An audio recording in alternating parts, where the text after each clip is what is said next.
Президент Сооронбай Жээнбеков 24 октябрда Кувейт мамлекетинин эмиринин кеңешчиси Абдул Айл Матухту кабыл алды. Өлкөлөрдүн эки тараптуу кызматташтыгынын азыркы абалы жана келечеги тууралуу пикир алышуу болду. Мамлекет башчысы Кувейт тарапка ар түрдүү долбоорлорду ишке ашыруудагы көмөктөшүүсү жана өлкөнүн калкынын социалдык жактан аярлуу катмарын колдоо боюнча кайрымдуулук ишмердүүлүгү үчүн ыраазычылык билдирди. Президент Сооронбай Жээнбеков Кыргызстан Кувейт менен соода-экономикалык жана маданий-гуманитардык тармактарда эки тараптуу мамилелерди өнүктүрүүгө кызыктар экенин баса белгиледи. Биргелешкен кызматташтыктын артыкчылыктуу багыттары катары аймактык өнүктүрүү, айыл чарба, санариптештирүү, социалдык объектилерди куруу жана туризм тармактарын атады. Кувейт эмиринин кеңешчиси Абдул Айл Матук мамлекет башчысына жолугушуу үчүн ыраазычылык билдирди. Кыргызстандын калкынын бакубатчылыгын жогорулатуу үчүн мындан ары да социалдык колдоо көрсөтүүгө даяр экендигин билдирди. Ал ошондой эле Кувейт тарап Кыргызстан менен эки тараптуу мамилелерди тереңдетүүгө кызыктар экенин баса белгиледи.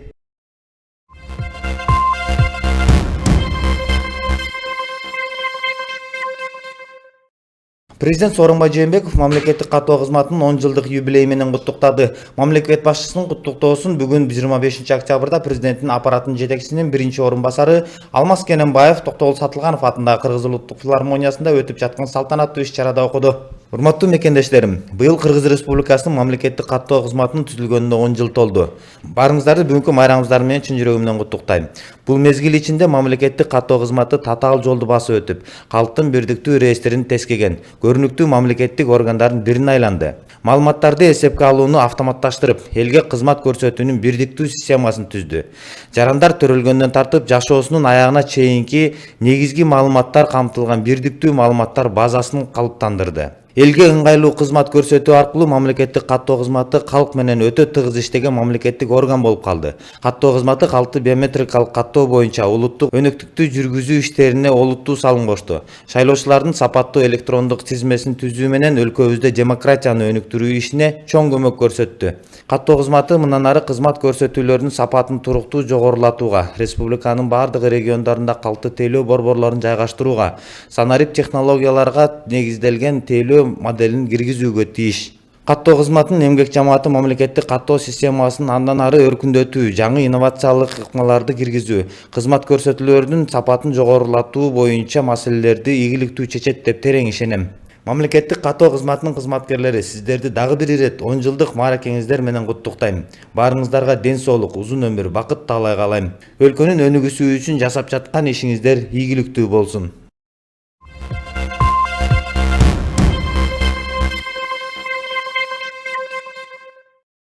Дубай Экспо 2020 көргөзмөсүндө Кыргызстан өзүн жаңы өзгөрүүлөргө ачык өлкө катары көрсөтөт.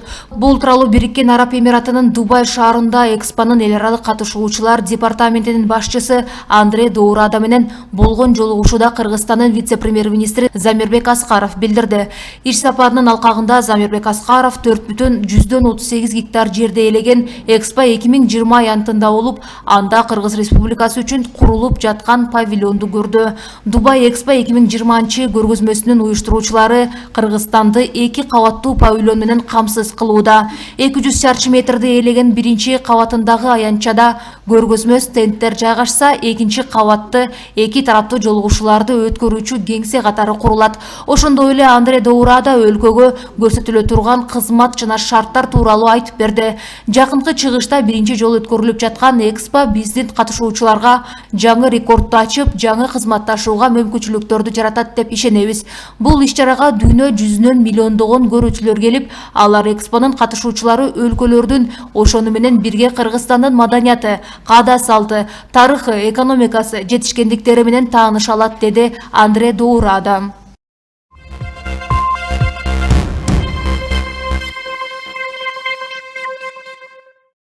Ош шаарынын мэри Талайбек Сарыбашев Төлөкөн айылынын 4 көчөсүнө алгачкы жолу таза суу тартылганын көрүп чыккан. Анда 2 суу кампасы курулган.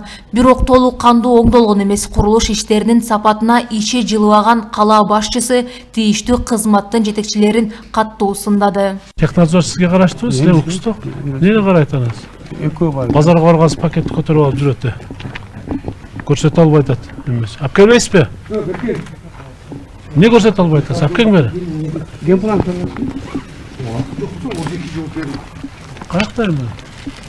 Ким караш керек эле? қарашым керек да. Қанша суммасы? Нәтижесі жоқ, нәтиже қалып қалыпты, оны шашып атып алып жатыр. Кім білет, звонить еттіңізші? Қаяқта бар проект? Ешқандай. Бардыңар тұрасыңар, еже проект жүзге. Қанша ақша алғансыз проект түзгенге, мысалы? Бардыңар, бекер іштеген емессіңер, бүт ақша алғансыңар бардыңар. Технадзордағы ақша алып атасыз, айлық алып атасыз. Тегере бекер іштегеніңер жоқ та? Бүт мына 24 миллион ақша ошоға бардığına кеткен. Мына қандай болуш керек эле проектте мына ушундай болуп туруш керек. Ким жооп бермейт, кандай болуш керек?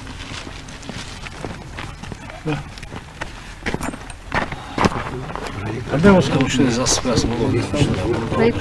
Проектте өзү земляной эле уплотненный немеле каралат бул жерде чыккангача. Булар эми чыкканга ыңгайлуу болсун үчүн кошумча булар өздөрүнүн эмесинен коюп коюшкан. Өзү земляной эле ступенькалар болуш керек. Өзү ушундай эле туруш керекпи? Ооба, эми ушундай бул кайра ыңгайлуу. Чыкла.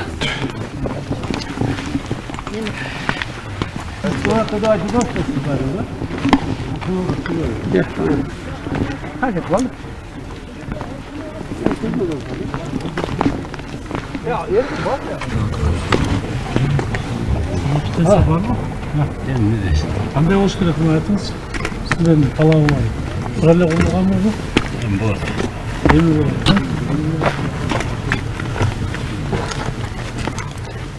Hiç aytkanбыз biz замечательно аласы. Темир люк кой ачылып жабылып, подзамок болуш керек деп. Муну адам өз жылдыра албайт да. Ушунда лестницаларды баарын айтканбыз, сууну алганда кандай алабыз, ошо перелив, ошолорго чатышып атабыз да. Көрүп эле айтып атам, мына специалист болбосом деле, бирок түшүндүм да кандай болот. Тура, по проект эмес да, проект мындай болбосо керек. Тура, азыр проектти көрсөт десе көрсөтө албайт. Каралачы.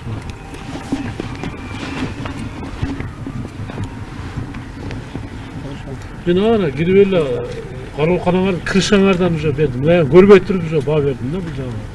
Кандай проект кетип атканын.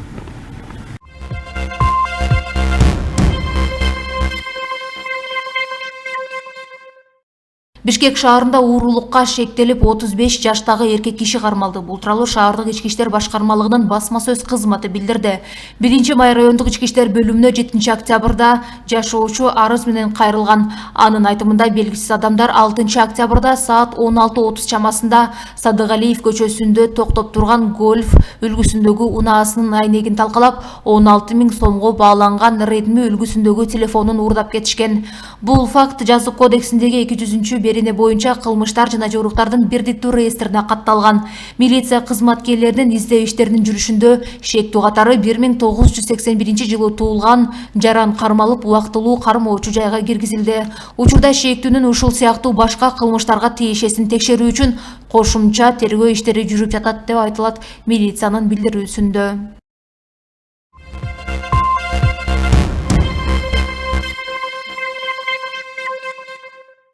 Токмок шаарындагы автобекеттин ичиндеги бир нече дүкөнгө уурулар кирди. Бул тууралуу аймактык кабарчыга жабырлануучулар билдиришти. Маалым болгондой, окуя 23-октябрга караган түнү болгон. Автобекеттеги 3-4 дүкөндүн жана бир дарыкананын чатырынан кирген уурулар кассадагы акчаларды, арак жана тамекилерди уурдап кетишкен. Алардын ар биринин кассасында 3 000 сомдон 15 000 сомго чейин акча болгон. Чатырды тешип киришиптир. Дүкөндүн ичин чачып акча издешкен экен. Бир кутуда салынган арактарды, тамекилерди жана кассадагы акчаларды алып кетишиптир. Чатыры бетон менен жабылгандарга кире албай калышкан экен. Дүкөн ээлеринин кээ бири арыз жазышкан жок, деди жабырлануучулар.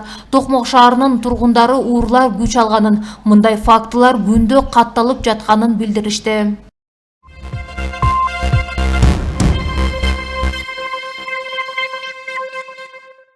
Бишкек шаарындагы Ахунбаев менен Малдыбаев көчөлөрүнүн кесилишинде номер 6 автобус менен Toyota Wish унаалары кагышты. Окуяга күбө болгон окурман адамдар жаракат албаганын билдирди. Учурда кырсыктын чоо жайы такталып жатат.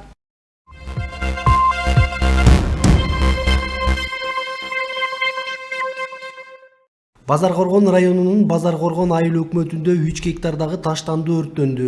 Бул тууралуу бүгүн 25 октябрда өзгөчө кырдаалдар министрлигинен билдиришти. Маалыматка караганда Кырсык айыл өкмөтүнүн 3 эмчек айылында болгон. Анын кесепетинен таштанды таштоочу жайда 3 гектар таштанды күйгөн. Учурда кырсыктын себептери такталууда.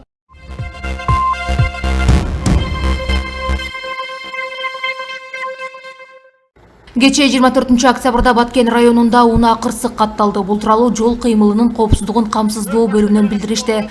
Маалыматка караганда Ош Баткен Исфана жолунун 225 чакырымында оор жүк ташуучу уйду сүзгөн. Анын артындагы оор жүк ташуучу дагы бир унаа жолдон чыгып кеткен. Окуя болгон жерге Баткен облустук ички иштер бөлүмүнүн жол кыймылынын коопсуздугун камсыздоо бөлүмүнүн кызматкерлери келип, иликтөө иштерин жүргүзүштү. Кырсыктан адамдар жабыркаган жок.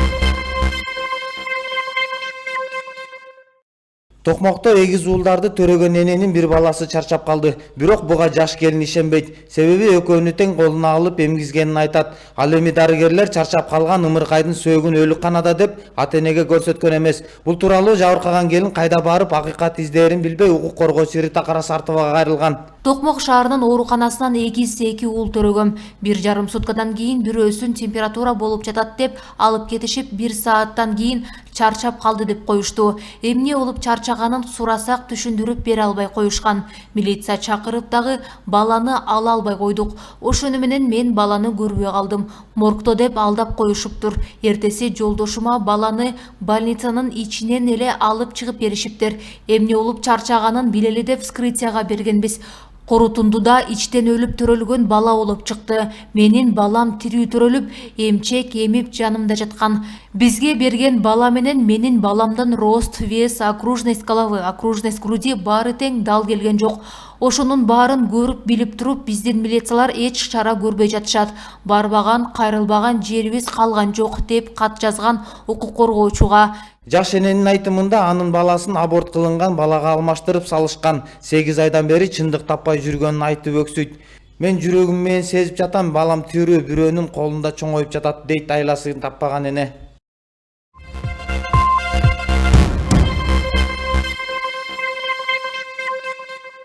Мага Кыргызстан тарых жагат көбүнчөсүндө. Тарых жөнүндө билгим келет. Кыргызстан тарыхын билгим келет.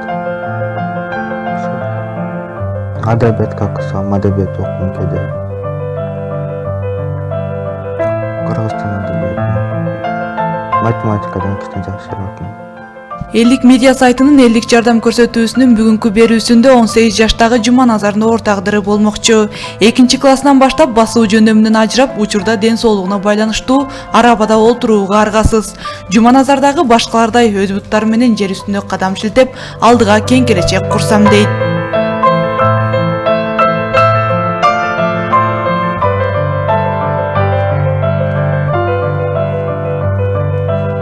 Жуманазардын айтуусунда оорунун себептери кичинесинде мектепке барган учурда башталып, буттары түшүнүксүз абалда тырышып, басып бара жаткан жеринен кулап калуудан башталган. Ал бара-бара күч алып, бүгүнкүдөй акыбалга туш кылып турган чагы.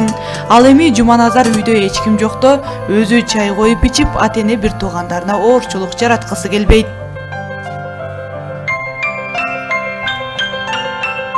Жуманазардын атасы Жанарбек тазалыкта иштейт, апасы үйдө болуп, уулунун жанында отурат. Мындан сырткары 3 баласы бар. Жуманазар ортончусу. Баласын дарылатуу максатында Борборго көчүп келген үй бүлө уулунун басып кетүүсү үчүн бардык аракеттерди жасап, көрсөтпөгөн жерлери калган эмес. Эми үмүт чет өлкөгө бир барып, ал жактан текшерилип көрсө, басып кетер деген ниетте. Бирок каражат жетишсиздигинен улам Жуманазардын жакындары кайдыгер карабаган адамдардан жардам сурап кайрылат. Кайрымдуу жарандардан болсо, кайрылса ушу балабызды көргөзүп, элдин балдарындай ас-уста чуркап жүрсө деген ниетибиз бар. Şu kayrım bul, yanlar bulsa, kayrılsa razıçılık tülketileyiz.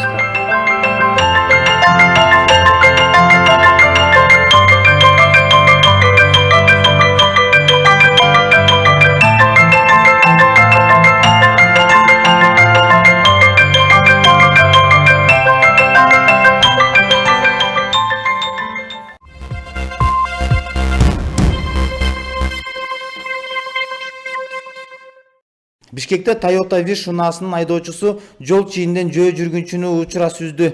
Бирок күнөөлүү айдоочуну үй камагына кое беришти. Бул тууралуу 24 KG басылмасына каза болгон адамдын жакындары билдирген. Алардын айтымында мындай чечимди Свердлов райондук соту чыгарган. Сотто тергөөчүлөр жол кырсыктын күнөөкөрүн камакка алууну суранышты. Сот алардын айтканын эске албай, үй камагына чыгарып койду. Биз Toyota Wish унаасынын айдоочусу эч кандай жоопко тартылбай калабы деп коркуп жатабыз, деп билдиришкен. Эске салсак, 21 октябрда Толстой менен Матросов көчөлөрүнүн кезилишинде Toyota Wish жөө жүргүнчүнү өлтүрө сүзгөн.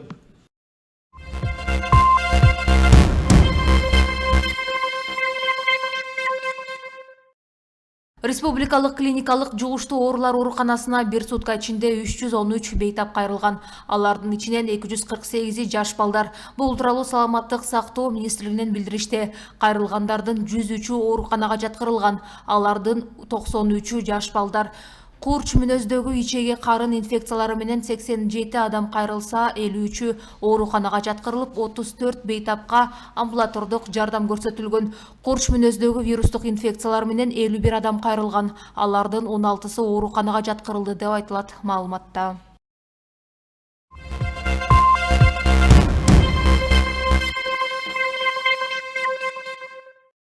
Футзал боюнча 2020 жыл боло турган Азия чемпионатына тандоо турундагы оюнду Кыргызстандын курама командасы ийгиликтүү баштады. Учурда турнир Ирандын Тебриз шаарында өтүп жатат. Турнирге 7 команда катышууда. Алар Чучугулактын жыйынтыгы менен 2 топко бөлүнүшкөн. Кыргызстандын курамасы Иран менен Түркмөнстандын курамалары менен Б тобунда кирген. Кече 24 октябрда Кыргызстандын курамасы менен Түркмөнстандын футзалчылары беттешти. Оюн 3-2 эсебинде аяктап, кыргызстандык спортчулар жеңишке жетти. Арстанбек Турсунов 2 гол, Юлдаш Салимбаев 1 гол киргизди. 2 турдун жыйынтыгы менен Ирандын, Кыргызстандын курама командалары 3-төн упай топтой алышты. Кийинки турда аталган 2 команда беттешет.